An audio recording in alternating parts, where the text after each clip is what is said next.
suis une des 4 associées d'un cabinet de courtage donc en Bretagne, Atome, et on travaille en fait avec les utilisateurs finaux, donc les clients finaux, pour optimiser leurs contrats, les anticiper et avoir un coût de couverture le plus adapté pour eux. On va dire que ça va se tasser un petit peu, mais comme on disait tout à l'heure, il y a une part des risques qu'on a connus aujourd'hui. On a connu des événements en fait qui font que maintenant ce sont des risques qui sont pris en compte et les fournisseurs vont prendre des assurances, des matelas de confort en fait pour assurer les risques qui vont faire qu'on ne va pas retrouver les prix d'avant. Et il y a un deuxième facteur qui vient en compte, c'est que si on veut notamment renationaliser la production en France, on va avoir un besoin qui va augmenter. Et en même temps, on veut passer sur du renouvelable, qui est par définition intermittent. Donc il y a un équilibre à trouver dans tout ça, et ça va faire que pour ceux qui attendent que l'hiver passe ou des choses comme ça, ça va pas se jouer sur cette période-là. Anticiper pour ne pas subir ou subir le moins possible. Il faut savoir que plus on nous sollicite tard, moins on a de marge de manœuvre en fait pour peut-être faire un point, voir les offres, revenir quelques mois plus tard, voir comment ça a évolué, faire ce qu'on fait nous, c'est-à-dire une veille de marché. Là, on ne va pas être dans l'anticipation, on va être dans la réaction en fait à la situation présente. Et c'est en tout cas dans l'achat d'énergie, là où avant ça posait pas problème, aujourd'hui ça pose problème puisque le marché est très fluctuant. Donc si on réagit en même temps que lui. Le dialogue.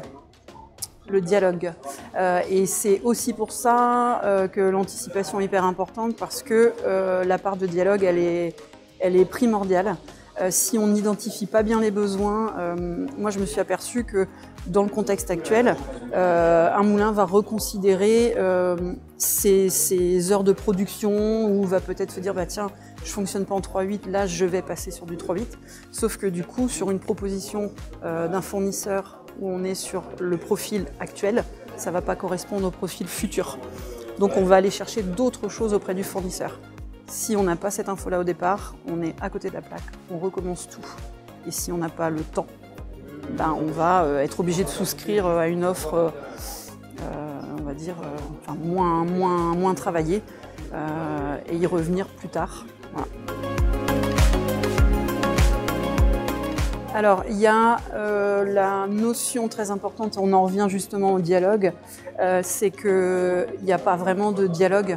Ce sont des personnes, si on veut parler du fournisseur historique notamment, ce sont des personnes qui n'ont absolument pas le pouvoir de conseiller. Ce n'est pas dans leur mission. C'est sortir une offre, point barre. Donc ça veut dire qu'après il faut derrière être capable de mesurer la qualité d'une offre par rapport à une autre et c'est pas le fournisseur qui va vous aider à comparer avec un autre. Les prix sont différents aussi parce que au lieu de fonctionner sur des grilles de prix, on va aller sur les courbes vraiment de chaque client. Donc là c'est vraiment quelque chose de hyper personnalisé et le dialogue déjà n'est pas du tout le même. Et je donnais l'exemple tout à l'heure d'une couverture sur 2026 où on n'a plus d'arène. Si elle est intégrée dans le contrat, elle paraît hyper intéressante cette formule.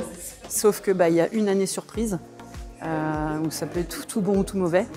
Et nous personnellement, on ne va pas laisser un client aller à la surprise. On va attendre et puis quand ce sera le moment de le faire, on ira faire ce 2026.